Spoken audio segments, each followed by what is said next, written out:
Alors, bonsoir à toutes et à tous. Bonsoir Elodie. Bonsoir.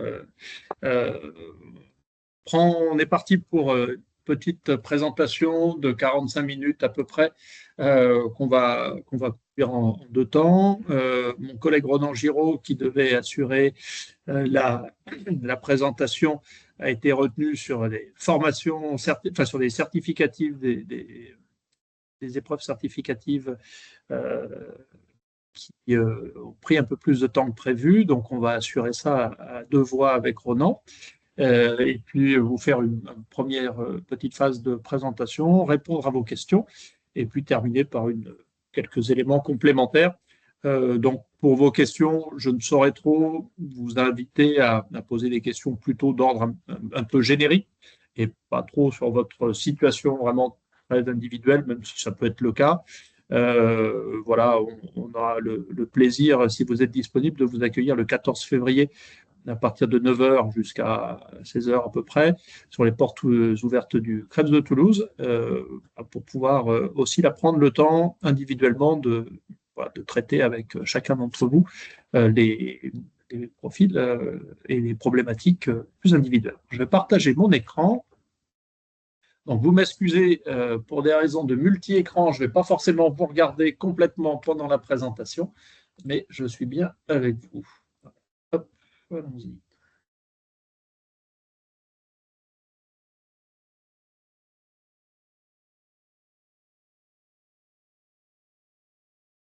Alors, information un peu générique sur les métiers de l'encadrement sportif et des activités physiques.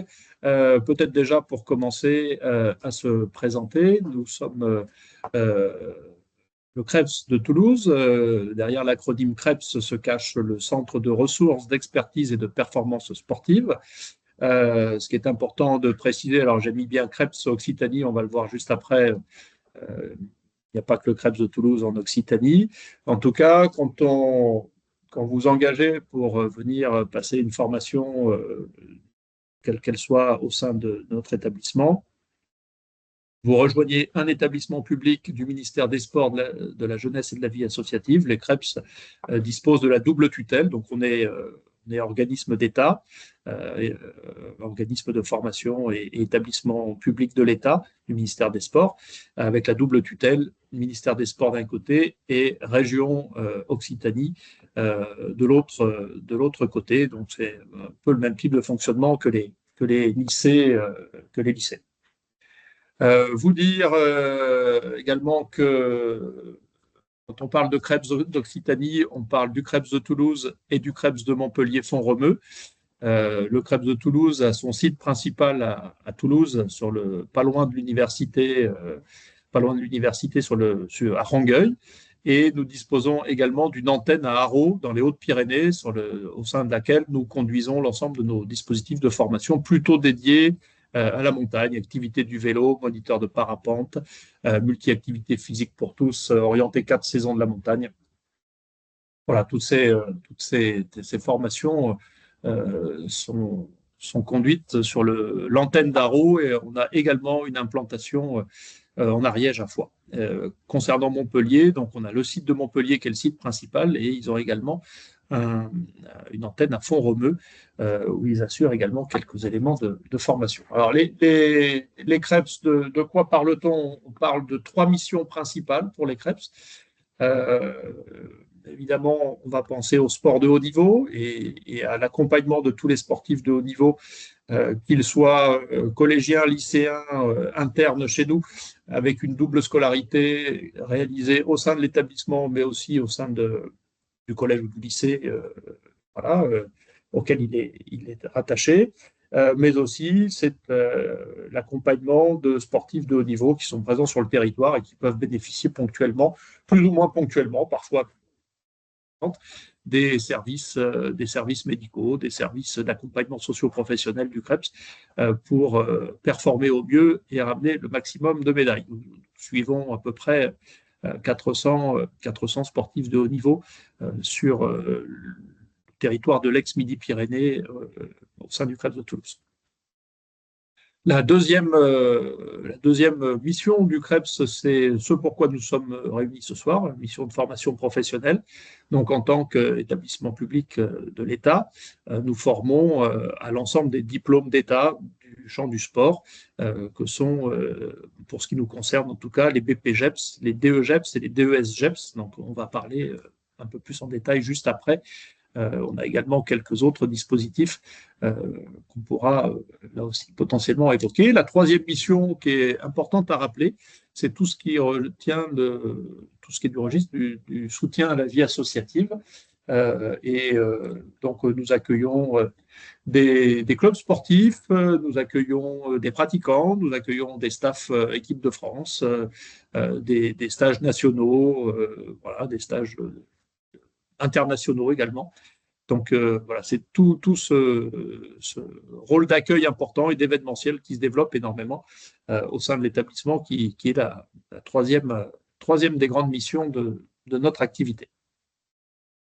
Tout ça se place dans un contexte particulier. Je vais juste évoquer le campus des métiers et des qualifications. Donc nous avons la chance en Occitanie d'être la deuxième région de France après la région de Lille à disposer d'un campus des métiers et des qualifications. Parce que quand on envisage de travailler dans le champ du sport, ça peut être, comme on l'imagine assez rapidement, devenir éducateur sportif ou entraîneur. Mais être kiné, c'est travailler, kiné du sport, c'est travailler dans le champ du sport.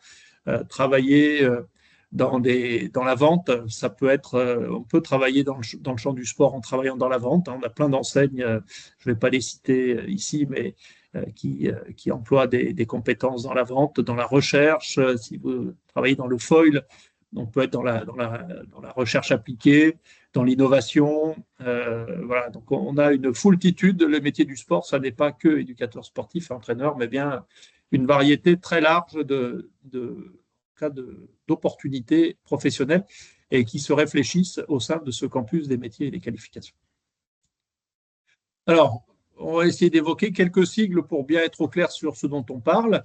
Vous avez 4 niveaux principaux de certification des diplômes du champ du sport, que sont les CP, les BP, les DE et les DES. Donc les CP pour certificat professionnel. Là, on est sur un diplôme de niveau 3. C'est vraiment le niveau d'entrée dans la diplomation, dans la certification des diplômes du sport. Donc c'est vraiment le diplôme de tout premier niveau. Ensuite, on est sur le BP, qui est le brevet professionnel, qui est un diplôme de niveau 4. Alors, si on parle en équivalence, on va dire que diplôme de niveau 4, c'est un diplôme de niveau baccalauréat.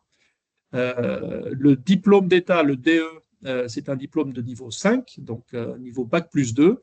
Et le DES, diplôme d'État supérieur, nous amène à des diplômes de niveau 6, niveau Bac plus 3. Donc derrière chacun, et on va le voir juste après, derrière chacun de ces intitulés, de ces diplômes, se cache un métier qui est un métier différent. Donc on ne choisit pas, on n'a pas besoin de faire d'abord le CP, puis le BP pour faire le DE, puis le DES. On peut rentrer à différents niveaux et un peu comme on le souhaite. Néanmoins, les conditions d'entrée, là aussi, sont particulières et nécessitent un peu de stratégie. Alors, on parle souvent de BPGEPS, de DEGEPS. Qu'est-ce que ça veut dire, ce GEPS? Ça veut dire Jeunesse, Éducation populaire et Sport. Donc ça, c'est l'acronyme que vous accrochez à chacun des diplômes, CPGEPS, BPGEPS, DEGEPS et DESGEPS. Donc, ce qu'il faut avoir en tête, c'est que dans ces diplômes GEPS que vous voyez à l'écran, nous sommes bien sur de la formation via la voie professionnelle, filière professionnelle, donc qui vise une insertion rapide. Si vous voulez faire des études longues et faire de la recherche ou devenir professeur d'EPS en collège ou en lycée, ce n'est pas dans notre formation qu'il faudra passer, mais bien par la voie de l'université. Donc, nous, on vise une insertion, des formations qui durent entre 10 et 15 à 18 mois, qui vous délivrent au terme de la formation une carte professionnelle et vous permettent d'exercer rapidement contre rémunération et de commencer à faire, après votre formation, votre métier d'éducateur sportif ou d'entraîneur. Alors, conditions d'entrée. Faut-il un diplôme, et notamment le baccalauréat, pour entrer? La réponse est claire, la réponse est non. Le diplôme baccalauréat n'est pas exigé pour entrer dans nos diplômes de BP, si on prend les BP. Donc dans l'ensemble des diplômes du champ du ministère des Sports, la condition de bac n'est pas requise, et hormis pour un diplôme que je présenterai, pour lequel vous aurez peut-être des questions, qui est notre expérimentation unique en France de couplage d'un BP-GEPS avec la première année de STAPS, où là, le baccalauréat devient bien entendu obligatoire parce que c'est une entrée à l'université classique, même s'il y a également la voie professionnelle. Alors, s'il n'y a pas de condition de diplôme, il n'empêche qu'on a quand même besoin de vérifier quelques petites choses avant l'entrée en formation. C'est ce qu'on appelle les EPEF, les exigences préalables à l'entrée en formation, au premier rang desquelles les TEP, les tests d'exigence préalable, c'est-à-dire que si on prend l'exemple d'un BP, pour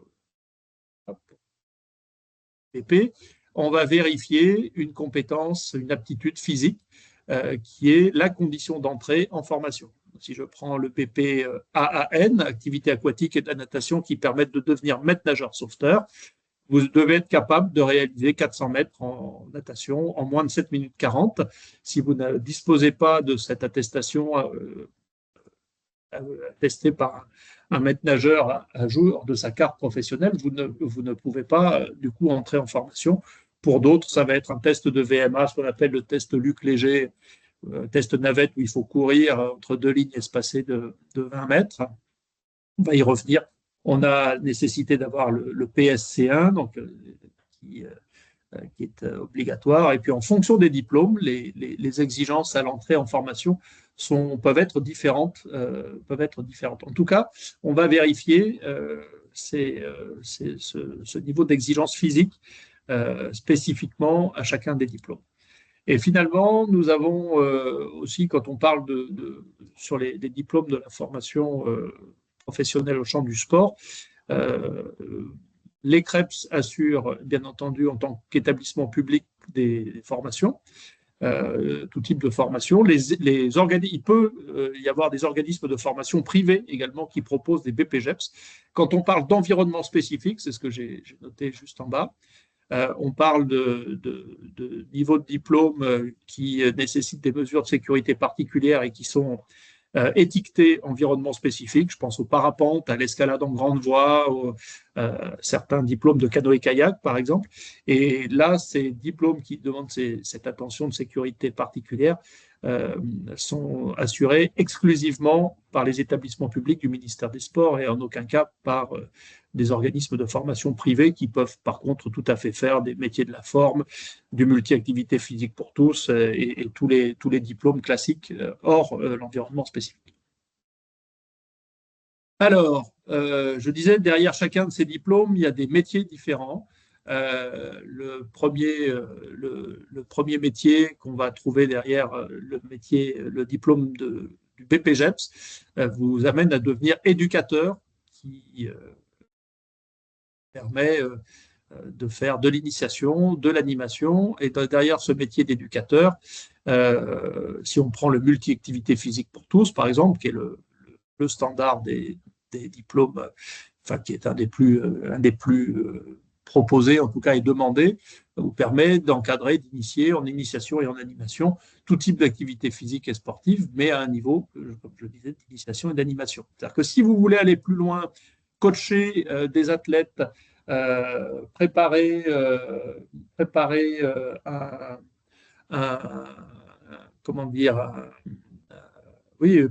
la compétition de haut niveau, vous allez passer à un autre niveau de diplôme, qui est le diplôme, le métier d'entraîneur. Et pour faire le métier d'entraîneur, il vous faut un diplôme d'État, un DE.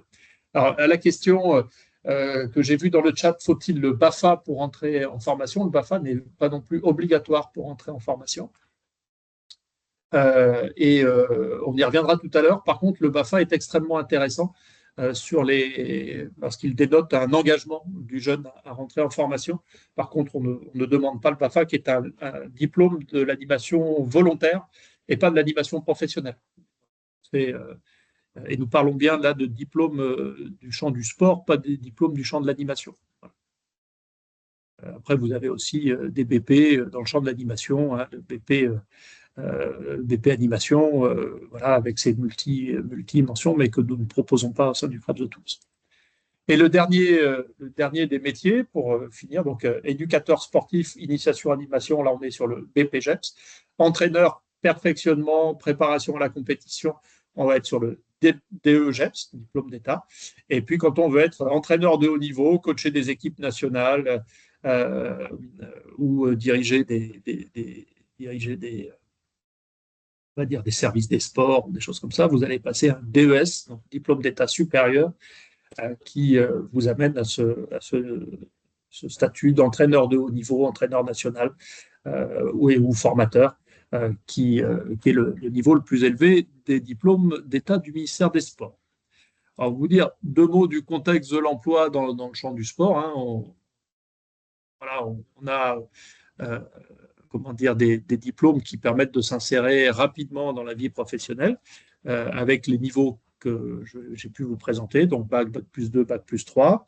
On a tout intérêt, et nombreux sont ceux qui le font, de pouvoir cumuler peut-être aussi, quand on peut, une filière STAPS, c'est venir chercher la qualité de la formation professionnelle, donc de coupler les deux. Et le contexte de l'emploi peut être aussi un contexte assez fragmenté, où si vous êtes entraîneur de basket, par exemple, ben, vous n'allez pas travailler peut-être tous les jours, toute la journée, donc vous allez travailler plutôt le soir, vous allez travailler sur les compétitions du week-end, donc peut-être un peu en décalé. Il peut arriver également beaucoup des éducateurs sportifs, enfin, en fonction des diplômes présentés, peuvent être indépendants, peuvent travailler dans des groupements d'employeurs. Vous avez un employeur principal qui vous affecte dans plusieurs lieux de travail différents. Vous allez faire un peu de périscolaire dans une mairie, puis aller travailler dans un club en soirée, puis enchaîner avec une autre association, et ainsi de suite. Et voilà, vous allez avoir une activité un peu fragmentée, possiblement. Donc, il faut se dire qu'il y a aussi beaucoup d'organismes de formation et beaucoup de jeunes formés à ces métiers-là, à ces diplômes, et que pour garantir l'employabilité, ça peut être aussi intéressant soit de multiplier, de penser un parcours de professionnalisation, un parcours de développement des compétences qui vont faire que vous allez peut-être, en tant qu'éducateur sportif, ou entraîneur, avoir peut-être une spécificité qui va vous rendre plus employable que vos voisins. Typiquement, vous êtes entraîneur, vous avez fait une spécificité autour de l'haltérophilie, la musculation, la force athlétique, pour pouvoir amener une balance autour de la préparation physique. Ça peut être intéressant, faire des formations continues, se former sur la prise en charge des personnes en situation de handicap peut être quelque chose qui vous différencie dans la recherche d'emploi. Vous dire, et également, donc, si on fait court, hein, on va avoir niveau animateur sportif, on va être plutôt sur du CP, GEPS, éducateur sportif sur du BP avec un certain nombre d'intitulés, entraîneur et formateur de cadre, donc là, on l'a bien compris, on est bien sur le DEGEPS, et puis entraîneur de haut niveau, on est sur le DES. Nous avons, en termes de DES sur le CREPS de Toulouse, un DES motocyclisme, pour les entraîneurs nationaux et internationaux de moto. Et puis, celui qui fonctionne depuis des années, c'est direction de structure ou de projet sportif qui permet à des gens qui, c'est plutôt de la formation continue, c'est plutôt des gens déjà diplômés, qui ont déjà travaillé pas mal dans le champ du sport, d'envisager une formation juridique, comptable, managériale, ainsi de suite, pour aller prendre en charge ensuite un service des sports dans une mairie, dans une grosse agglomération, par exemple. Alors, vous parlez un petit peu de financement, de formation et de profil. Ce qui est important d'avoir en tête, c'est que toutes les formations GEPS, les formations du ministère des Sports, les diplômes du ministère des Sports, sont des formations qui sont faites en alternance. Donc, vous aurez nécessairement des heures en centre de formation, donc au CREPS de Toulouse ou sur le site d'Arros si vous partez sur des diplômes plutôt de la montagne, mais que vous n'aurez pas que des cours, vous aurez aussi la nécessité de mettre en application d'employeurs, de stages, dans toutes les familles d'activités pour vos certifications, l'ensemble des contenus qui sont travaillés en centre. Donc l'alternance, hein, il faut compter à peu près, si on est sur les anciens BP, on était à 600 heures en formation et 300 heures en alternance.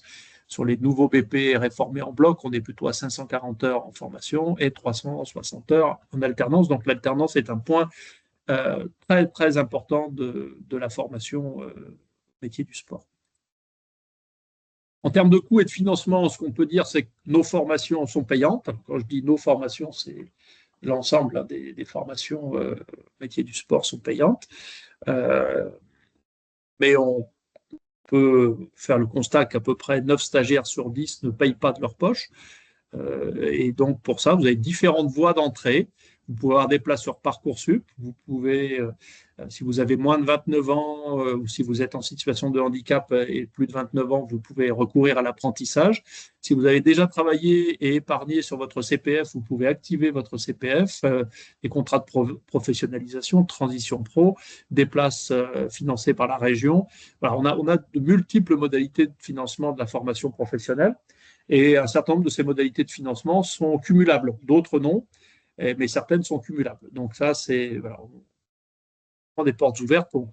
Mon équipe en charge des inscriptions et de la gestion administrative aussi peut faire avec vous une étude un peu plus voilà, un peu plus précise de votre situation et du plan de financement qui pourrait être envisagé. Alors, il y a dans le financement, ce qui est important d'avoir en tête, c'est que le coût de la formation est une chose, mais le coût des frais annexes, voilà, si vous envisagez une formation à la montagne à Haro, et que vous habitez à Figeac, eh ben, ça veut dire qu'il faudra être présent sur les formations en centre, sur l'alternance, il faut penser les trajets. Voilà, c'est tout un business model un petit peu quand même qu'il faut réfléchir avant de s'engager et sécuriser notamment dans ces choix de formation. Alors, de quel profil on regarde également, quel profil nous semble adapté pour les formations GEPS. Comme je le disais, pas de condition de diplôme. Nos formations sont très éclectiques et on a des jeunes de 16-17 ans pour les plus jeunes jusqu'à 62 ans pour les plus jeunes, 63 ans pour les plus jeunes de l'autre côté. C'est mon stagiaire le plus âgé que j'ai eu la joie d'inscrire dans un de mes dispositifs. Il a brûlé tout son CPF acquis tout au long de sa carrière, la première année de sa retraite, pour se professionnaliser dans le champ de l'athlétisme, dans un autre établissement que celui du Krebs de Toulouse. Et donc, c'est formé pour le plaisir.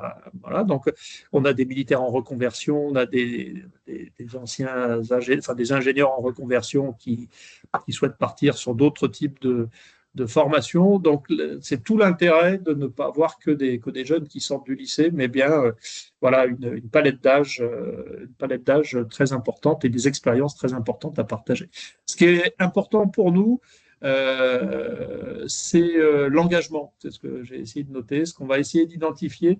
Les formations GEPS au métier du champ du sport, contrairement à ce qu'on pourrait imaginer, ne vont pas vous amener à pratiquer énormément de sport. Vous allez apprendre à faire du sport et à organiser un groupe, à être avec un groupe pour que le groupe puisse faire du sport. Et donc, on va tester, nous, avant l'entrée en formation, vraiment l'engagement des jeunes, leur envie d'être avec du public, de partager avec du public, d'encadrer du public. Et donc, c'est en ça la question qui était posée, je crois, par Élodie tout à l'heure sur le BAFA nous intéresse. C'est que dès lors qu'un jeune a déjà passé le BAFA, il s'est confronté à des publics en termes d'animation. Donc, grosso modo, si on n'aime pas être en animation avec des petits, des moyens ou des grands, avec le BAFA, on le voit très vite. On le voit très vite et donc on peut avoir des jeunes qui s'engagent et qui n'ont pas cette dimension-là. Donc, par contre, n'hésitez pas, si vous candidatez sur les formations chez nous, à mettre en avant si vous faites du babysitting, si vous êtes sportif, bien entendu, pompier volontaire, si vous êtes engagé dans l'association de votre lycée, si dans votre club sportif de judo, vous aidez l'entraîneur à entraîner les plus petits, si vous avez fait un service civique, si vous avez recherché déjà, commencé à regarder dans le club où vous pratiquez, s'il pourrait vous prendre en alternance. Voilà, tout ce qui peut témoigner de l'engagement des jeunes sont des choses qui nous intéressent si on doit être amené à assurer une sélection. Voilà, je vais m'en arrêter là pour une première étape et puis vous proposer peut-être de répondre à quelques premières questions si vous en avez. Et puis, je terminerai avec quelques éléments complémentaires de présentation. Je vous cède la parole. Vous avez la possibilité de lever la main là, dans la petite barre de tâches qui est en haut. Et puis après, vous activez votre micro et puis je suis à votre écoute. Marion.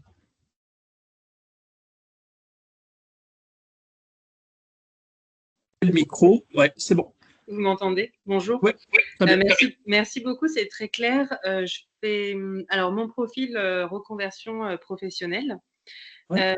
J'avais une première question. Selon vous, quelles sont les étapes à suivre pour réussir l'inscription? Je ne sais pas si je dois commencer par m'inscrire à la formation, puis passer le TEP, qui est quand même une condition pour finaliser l'inscription, et trouver une alternance. Donc, je suis déjà en recherche d'alternance, mais je ne sais pas du coup si je dois commencer à m'engager, par exemple, auprès du CREPS de Toulouse et après passer le TEP, ou d'abord passer le TEP et après faire l'inscription. Alors, merci de votre question. Je vous laisse couper. Voilà, merci. Je ne l'ai pas précisé, et votre question va me permettre de le rappeler. Les TEP sont à vie. Donc, une fois que vous avez obtenu votre TEP, donc vous pouvez le passer quand vous voulez. Comment dire, quand vous pouvez passer le TEP quand vous le souhaitez. Et une fois que vous l'avez eu, il est à vie. Donc même si vous revenez me voir 30 ans plus tard et que là où vous faisiez palier 14, vous ne faites plus que palier 1, le TEP est valide. Donc voilà, donc vous pouvez vous inscrire quand vous le souhaitez dès lors que les inscriptions sont ouvertes. Ce qu'il faut savoir, c'est que les TEP doivent être acquis le jour de l'entrée en formation. Donc, vous pouvez vous inscrire dès maintenant, dès lors que si la formation démarre le 1er septembre, il faut que pour le 1er septembre, vous puissiez avoir validé les TEP. Et pour ce qui concerne les TEP, on peut les passer, pas uniquement à Toulouse, si vous envisagez de faire la formation sur Toulouse. Si vous avez la famille à Lille et que vous avez un déplacement prévu à Lille et que le jour de la semaine de votre déplacement, il y a des TEP qui sont organisés à Lille, vous pouvez très bien les passer à Lille et ils seront valides sur tout le territoire national à vie. Voilà, si ça répond à votre question. Donc, dans l'ordre, vous pouvez commencer l'alternance dès maintenant. Les recherches d'alternance, c'est plutôt bien parce que quand tout le monde attend le dernier moment, évidemment, les places sont chères. Donc, commencer à avoir peut-être des premiers contacts, c'est très bien. Je vais le redire tout à l'heure, mais quand on fait des sélections, nous, les formateurs sont très attentifs au fait que vous ayez déjà commencé ces démarches-là. Sur le process de reconversion. Donc, le 14 février, on fait porte ouverte si vous êtes intéressé. Venez nous rencontrer. Et puis, lundi 26 janvier, donc lundi prochain à 16h, il y a le même type de webinaire sur inscription, modalité de financement. N'hésitez pas à y participer aussi. C'est mes assistantes administratives qui vont porter ça, vont donner aussi éclairer plus de choses sur ce point-là. Et donc, vous pouvez vous inscrire dès maintenant sur notre site et puis passer les TEP vraiment quand vous voulez. Alors, j'ai vu qu'il y avait également une question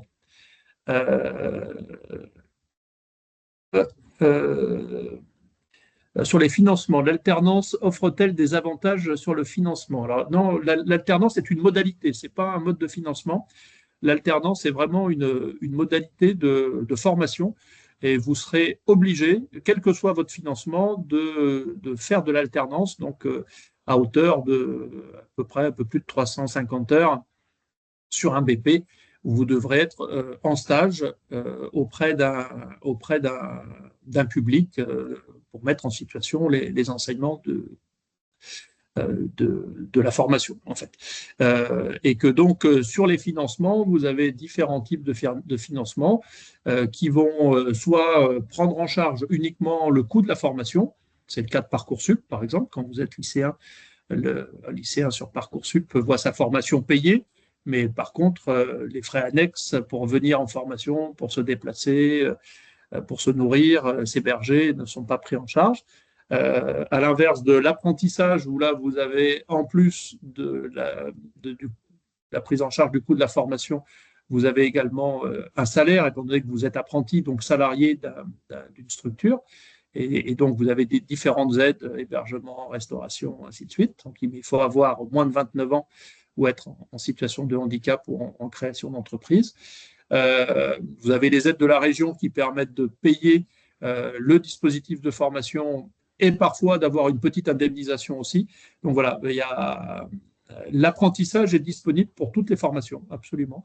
En tout cas, sur le CREPS, on l'a ouvert très largement. Après, c'est plus ou moins facile en fonction des dispositifs. Par exemple, sur multi-activité physique pour tous, j'ai cette année démarré un MAPS-PT où 100% des stagiaires sont apprentis. Donc, ils ont trouvé sur Toulouse, 100% sont sous le coup de l'apprentissage.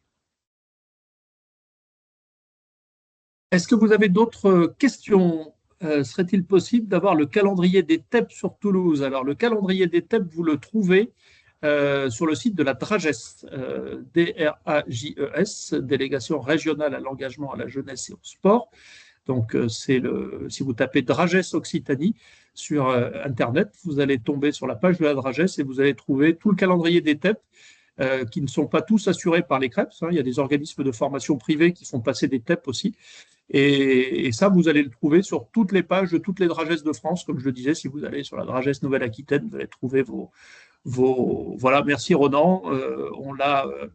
Vous avez le lien en direct sur le site de la Dragesse Occitanie, voilà, pour trouver toutes les dates. Et vous pouvez passer les TEP autant de fois que vous voulez également. C'est-à-dire que si le diplôme de maître nageur sauveteur, vous devez nager 400 mètres en moins de 7 minutes 40, vous pouvez tous les dimanches aller à la piscine. Il faut simplement s'assurer que le maître nageur qui vous chronomètre est à jour de sa carte professionnelle, qu'il il a bien été recyclé. Et tous les dimanches, il accepte de vous chronométrer le jour où il vous dit, bon, ben, c'est bon, tu as fait tes 7 minutes 40, t'es moins de 7 minutes 40, il vous fait l'attestation, et donc vous pouvez le faire autant de fois que vous voulez. Idem pour l'ensemble des TEP.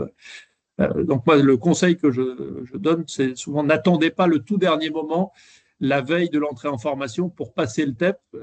Voilà, on peut avoir mauvaise nuit, avoir un petit souci de santé le jour où on passe le truc, et là on est parfaitement prêt. Ben, si on a quelques dates de secours pour passer, c'est plutôt pas mal. Donc regardez bien tout le calendrier et repérez les différentes dates. Il y en a plutôt pas mal qui sont programmées. Est-ce que vous avez d'autres questions? Les TEP au CREPS sont pris en charge, ou faut-il prévoir un financement? Oui, il faut prévoir un financement qui est commun à tous les organismes, c'est le même tarif, c'est le même tarif. Pour le MAPS-PT de mémoire, ça doit être 50 euros, je crois. Voilà, vous avez tout sur le site voilà, pour vous inscrire, vous avez tout voilà, le tarif est commun à tous les organismes de formation.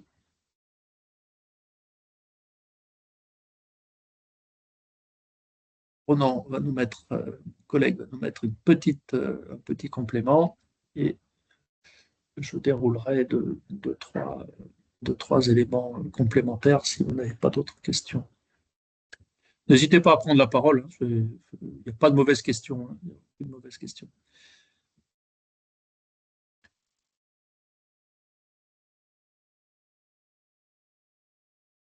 Moi, je vais vous l'avoir précisé, je ne l'avais pas précisé à la visio précédente, mais la condition de baccalauréat est obligatoire pour la formation MAPS-PT licence 1, parce que c'est une entrée à l'université, c'est la seule formation chez nous pour laquelle le baccalauréat est obligatoire. Et comme disait Ronan, précisez bien la nature des TEP. Voilà, regardez bien si c'est un TEP multi-activité physique pour tous, un TEP activité physique ou sportive de la forme, parce que toutes les exigences, mais ça, je vais le préciser juste après. Pas de questions? Ben, écoutez, je déroule quelques éléments complémentaires. Je vais passer mon affaire et reprendre le partage.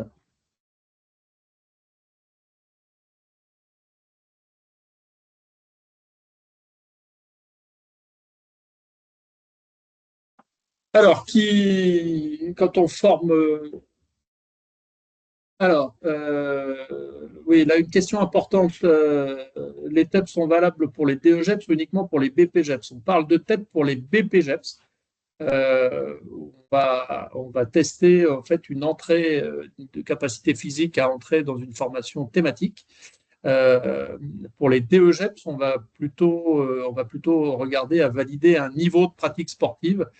C'est-à-dire que, par exemple, si vous prenez un DEGEPS tennis, il faudra que vous soyez classé 15-2 minimum. Si vous prenez un DEGEPS rugby à 15, vous devez avoir joué à un certain niveau en régional, ainsi de suite. Et donc, voilà, c'est un niveau de pratique en fait qu'on va vérifier en DE et une aptitude physique différente en fonction des mentions qu'on va vérifier pour les BP. Donc, vous avez grosso modo 3 grands types d'opérateurs qui forment au métier du sport et de l'animation. Vous avez tout ce qui est du registre des diplômes de branche professionnels, des CQP, des titres pro ou des diplômes fédéraux. Ces diplômes-là vont être donc délivrés par les fédérations sportives ou les branches professionnelles, comme ça s'entend, bien entendu. Quand on parle des diplômes de la jeunesse et des sports, on parle bien des CP, des BP, des DE et des DES, précisé. Donc là, on est bien sur les diplômes d'État qui sont assurés par des organismes de formation publics ou privés. Voilà. Il n'y a pas que les CREPS qui peuvent former à ces diplômes.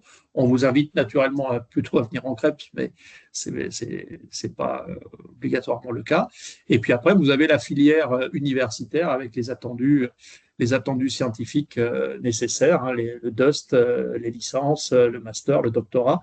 Et là, pour le champ du sport, on voit assez naturellement les STAPS, mais on pourrait tout à fait imaginer également la filière médicale ou paramédicale pour faire médecin du sport, pour faire kiné du sport, ainsi de suite. Donc, et on a aussi plusieurs de nos stagiaires qui ont pu faire une licence STAPS et puis revenir faire un BP ou un DE pour compléter avec la valence professionnelle les choses. Donc, pour les premiers diplômes,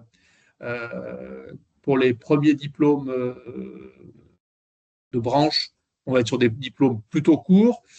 Pour des diplômes d'État, en fonction du niveau 3, 4, 5 ou 6, on va être plutôt sur des diplômes de durée moyenne. Et évidemment, sur le cursus universitaire, on est sur des formations longues. Alors, la question de la différence entre le brevet d'état de natation et le diplôme d'état de natation, en fait, le brevet d'état n'existe plus. Maintenant, ce sont les BP qui existent. Donc, la différence entre le BP, natation, activité aquatique et de la natation, vous allez pouvoir être maître nageur sauveteur. Et le diplôme d'état, vous allez pouvoir faire de l'entraînement, préparer de la compétition, ce qui n'est pas notamment l'objet du BP. Donc, on est vraiment sur cette différence de métier. Éducateur, maître nageur sauveteur, éducateur sportif d'un côté, entraîneur, perfectionnement, préparation à la compétition de l'autre. Donc voilà pour les grands champs des diplômes. Vous dire très vite le cycle de vie d'une formation. Toutes les formations portées par tous les organismes de formation publics et privés sont habilitées par la DRAGES. Donc, c'est-à-dire que nous déposons un dossier pour dire voilà ce qu'on va faire en formation et c'est les services de l'État qui valident que ce qu'on a proposé est correct.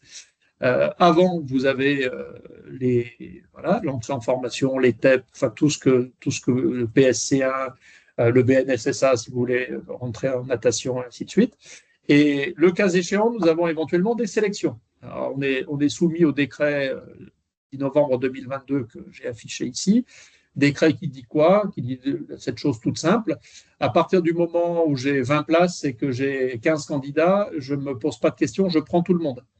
À partir du moment où j'ai 20 places et que j'ai plus de 20 candidats, je suis tenu d'organiser des sélections pour identifier les candidats qui vont rentrer en liste principale et ceux qui seront mis en liste supplémentaire. Donc, s'il y a moins de candidats que de places, tout le monde est pris.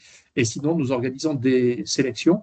Et ce que nous aimons à vérifier dans ces sélections, c'est principalement l'engagement des jeunes avoir envie d'être face à du public, à travailler, à faire de l'alternance, à avoir commencé à faire la recherche d'alternance. Voilà, c'est tous ces éléments-là que nous allons plutôt rechercher. Avant, donc, on a tout ça. Pendant, on a la formation en centre, voilà, qui est un peu plus courte maintenant avec la réforme des diplômes qui est en train de se mettre en place. Et puis, vous avez l'alternance en entreprise qui va se mettre en place. Alors, 300 heures, c'est plutôt du BP, 500, c'est plutôt du DE. Et voilà, on a cette épreuve des EPMSP qui permet de nous assurer que les jeunes sont en capacité d'encadrer en sécurité. Donc, c'est une petite épreuve pour voir comment les jeunes fonctionnent avec un groupe et s'ils fonctionnent en sécurité. Et avec la validation de ces EPMSP, ils peuvent ensuite entaquer leur stage en alternance. Voilà. Donc, toutes ces formations sont certifiées bloc par bloc. Donc, vous avez 3 blocs, parfois 4 dans les formations, mais vous avez au moins 3 blocs. Les 2 premiers sont des blocs qu'on va appeler, qui sont des blocs communs. Le bloc 1 et 2 sont communs à tous les diplômes, à tous les BP ou à tous les DE. Et on va parler là de gestion de projet pour faire court, management de projet et de communication. Oui, et je réponds à la question de M. Pérou juste après. Donc, management de projet et communication. Et le bloc 3 va être un bloc de spécialité. Donc, ce qui est important de voir, c'est que les blocs 1 et 2 sont communs à tous les diplômes du BP ou tous les diplômes du DE.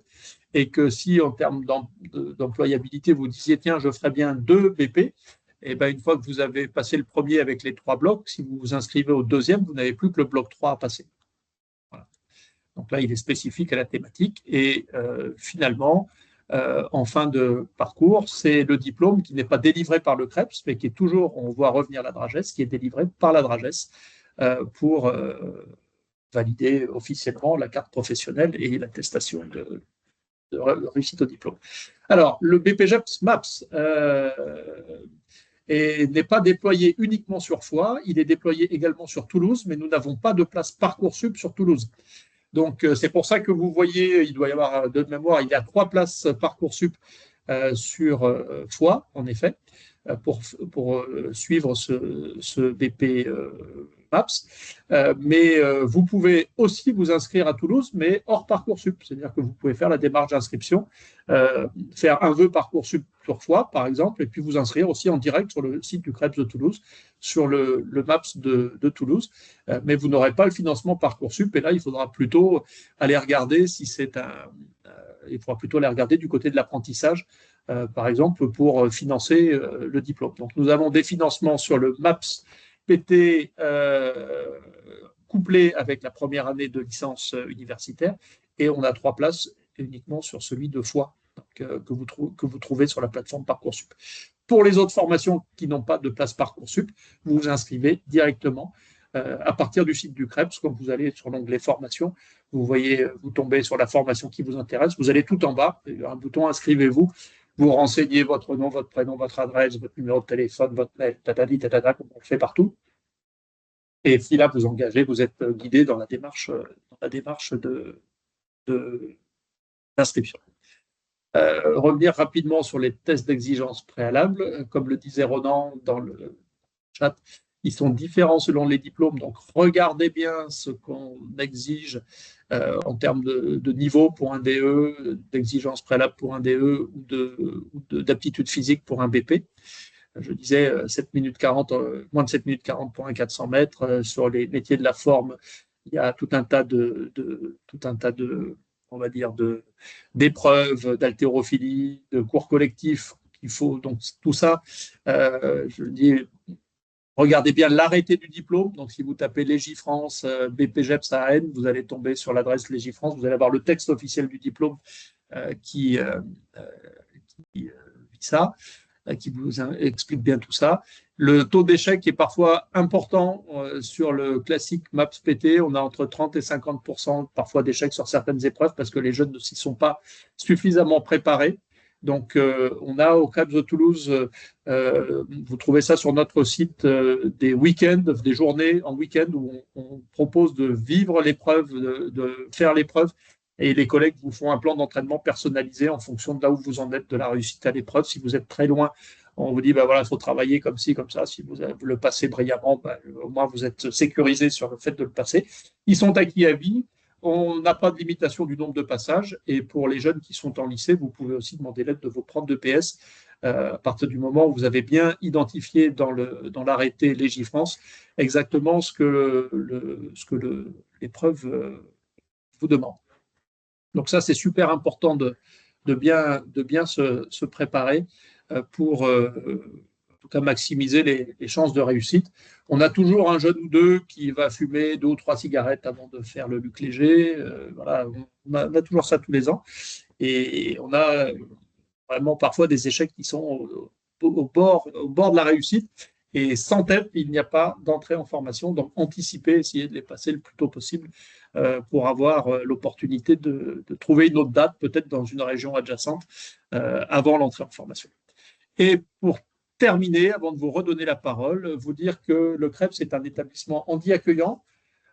Donc, toutes nos formations, mais aussi les tests d'exigence préalable, sont accessibles aux personnes en situation de handicap. Et tous ces tests, comme les formations, sont adaptés aux différents types de handicap et aux personnes. Donc là, on fait vraiment de l'individualisation. On a accueilli, par exemple, dans les dernières, un jeune qui était sourd-muet et qui devait passer donc le TEP avec le bip sonore. Donc, comme il n'entendait pas le bip sonore, on a installé un système avec lumineux pour qu'il puisse se repérer par la lumière. Donc, voilà, que les handicaps soient visibles ou invisibles, on accueille absolument toutes les personnes dès lors que la démarche a été engagée complètement. Nous avons un médecin agréé qui adapte les épreuves et la formation. C'est le DRAGES qui arrête la décision d'aménagement. Et à partir du moment où on a cette faculté d'adapter les épreuves, la formation, on met en œuvre et on a tous les ans très nombreux jeunes en situation de handicap, qui soient physiques, invisibles, 10, divers et variés, accueillis dans nos formations avec une précaution, mais ça vous le savez avant de démarrer la formation, c'est que certains handicaps très lourds peuvent entraîner, je pense à des questions de sécurité potentiellement, des limitations de prérogatives sur la carte professionnelle. C'est-à-dire qu'il peut être parfois noté que vous n'aurez pas la possibilité de faire telle ou telle chose qui sont prévues au référentiel du diplôme parce que le handicap ne permet pas de l'assurer en sécurité. Donc ça, c'est su avant la formation. Et donc, on ne saurait trop vous inviter, si vous êtes dans cette situation, en situation de handicap, de nous le signaler dès l'entrée en formation. On a une référente qui s'appelle Carole Robert qui s'occupe de l'ensemble des dossiers individuels de chacune des personnes en situation de handicap. Voilà, donc on adapte ça au mieux, mais plus tôt on le sait, plus c'est facile d'adapter. Voilà, pour les présentations rapides, nous avons dépassé de quelques minutes. Je vais couper le partage et si vous avez quelques éléments de questions complémentaires, je suis à votre écoute avec mon collègue Ronan. Oui, Marion. Désolée, je profite de la fluidité des informations pour poser une dernière question. C'est fait exprès. Merci. Vous avez évoqué le BPGEPS STAPS. Aujourd'hui, j'ai que connaissance du BPGEPS, donc MAPS, à compléter après avec une formation CS à MAP. La formation qui est en test du coup chez vous, BPGEPS STAPS, elle consiste en quoi? Elle est adaptée pour qui? Est-ce que vous pouvez en dire un petit peu plus? Je peux le faire. Merci. Le BPGEPS couplé, c'est une expérimentation qu'on mène depuis maintenant, ça doit être la 7e année. Donc c'est une expérimentation ancienne avec l'université qui vise à permettre de faire en fait sa première année de STAPS en 2 ans et de coupler cette première année de STAPS avec un BPGEPS. Donc vous avez une première année de STAPS qui est celle classique de STAPS, mais sauf qu'elle est découpée sur les 2 années. et vous avez le BPGEPS classique, sauf qu'il est découpé sur les 2 années. L'intérêt, c'est que vous avez validé la formation professionnelle. Donc, au terme d'une année, vous avez une carte pro qui vous permet d'exercer contre rémunération. Et si vous avez envie ensuite de poursuivre votre filière STAPS, bah, vous poursuivez votre filière STAPS en L2, en L3. L'intérêt, il est double, voire triple. Quand en STAPS, vous êtes 1 parmi 600, avec, si vous rentrez dans ce BP-là, vous êtes 1 parmi 18. Donc, voilà, c'est plutôt très intéressant. Vous alliez toutes les connaissances scientifiques qui sont vues en STAPS, vous les mettez en œuvre de façon très opérationnelle, concrète dans le cadre du BP.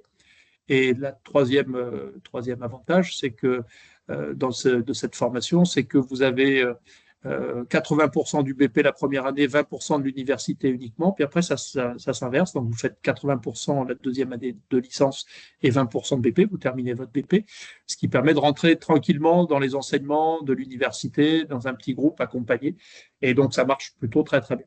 Voilà, donc c'est une belle formation. On a 18 places Parcoursup et vous ne la trouverez pas sur le site du CREPS. Elle est référencée sur le site de l'université, sur le site du STAPS. Vous allez trouver un vœu Parcoursup. Voilà, BPGEPS, STAPS. Et elle n'est éligible qu'à Parcoursup. Nous n'avons pas d'autres candidats dans cette formation.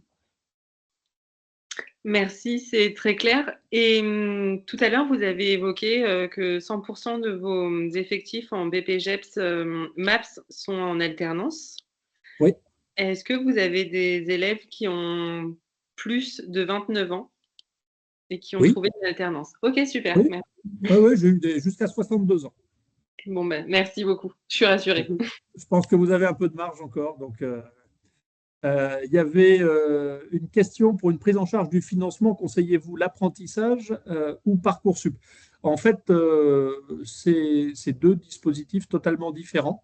C'est-à-dire que si vous candidatez sur Parcoursup, vous avez une chance de rentrer en formation par Parcoursup.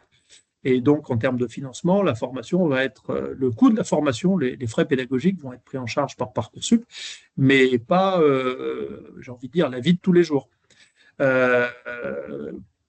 Donc, ça peut être une possibilité pour déjà s'économiser les 7 ou 8 000 euros de l'année de formation, qui est à peu près le coût d'un lycéen sur une année de terminale. Hein, sauf qu'on ne le voit pas, on ne le paye pas directement, mais c'est nos impôts qui passent.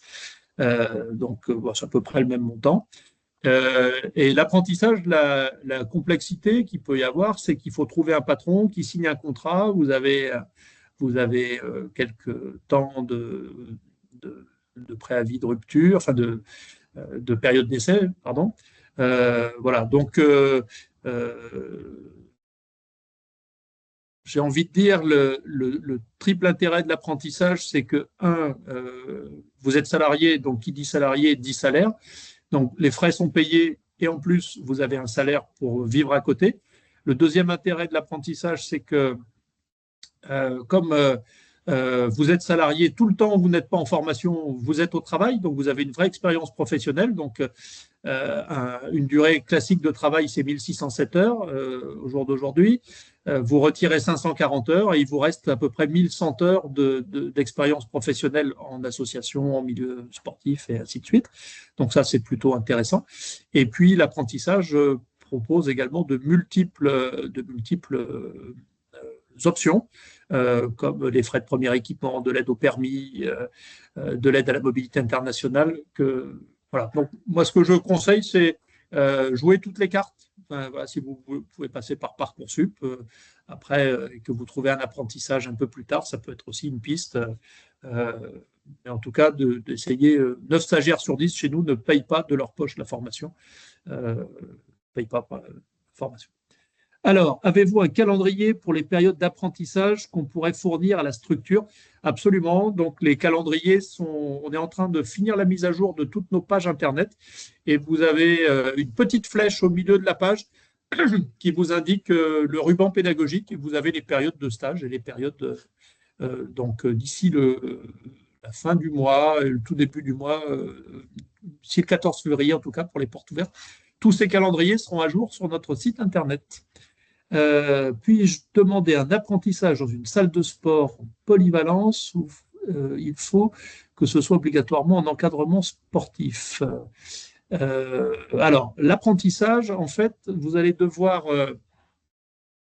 trouver une structure d'alternance, quelle que soit la structure d'alternance, y compris pour l'apprentissage, qui vous permette de faire l'ensemble des activités du diplôme. Par exemple, je prends le MAPS-PT. Vous avez 3 familles d'activités. Vous avez les activités physiques et sportives, vous avez les activités de pleine nature et les activités physiques d'entretien corporel.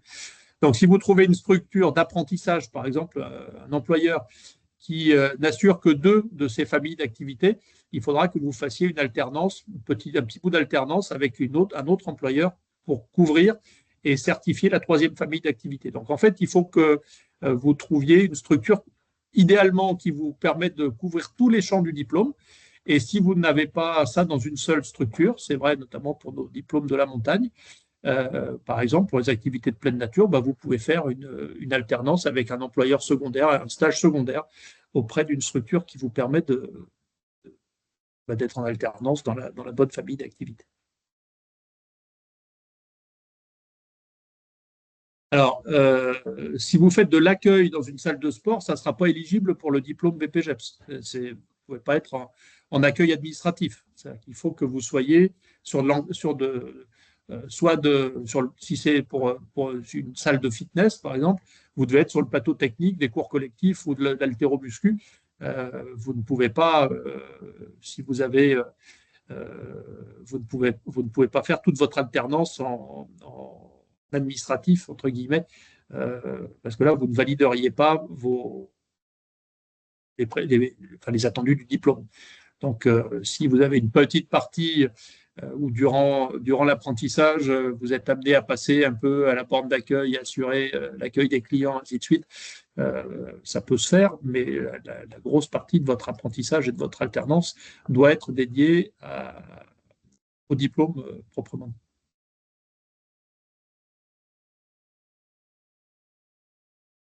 N'hésitez pas si vous avez une ou 2 dernières questions. Donc, vous avez sur notre site également toutes les portes ouvertes virtuelles auxquelles vous pouvez participer. Donc, lundi prochain, il y en a une sur les modalités d'inscription, les modalités de financement, où les collègues de mon secrétariat vont rentrer beaucoup plus dans le détail des modalités de financement. Donc, n'hésitez pas à y participer également et de venir nous retrouver le 14 février. On fera la visite du campus. Vous pourrez rencontrer tous les formateurs et rentrer là encore plus dans le détail que ce que je l'ai fait ce soir, des contenus pédagogiques, vraiment des matières, des enseignements, des apports pédagogiques et des modalités de ces apports. Voilà, posez toutes vos questions et puis on fera aussi avec mes collègues du pôle administratif aussi du conseil un peu plus personnalisé sur l'inscription si vous avez des difficultés. Essayez avant et puis si vous avez des difficultés, voilà, on sera à votre disposition pour pouvoir vous accompagner au mieux. Voilà. Marion est en train de nous écrire quelque chose. N'hésitez pas à prendre la parole, hein, si peut-être aussi. Merci pour ça. Très bien, merci à toutes et tous. S'il n'y a plus de questions, je vous souhaite à tous une très bonne soirée et au plaisir de vous accueillir le 14 février sur notre campus à Rangueil. C'est en même temps que les STAPS, donc ceux qui voudraient aller voir STAPS, c'est à moins de 3-4 minutes de voiture à côté. Bonne fin de journée. On vous accueillera avec plaisir, on vous attend de pied ferme. Très bonne soirée à toutes et à tous.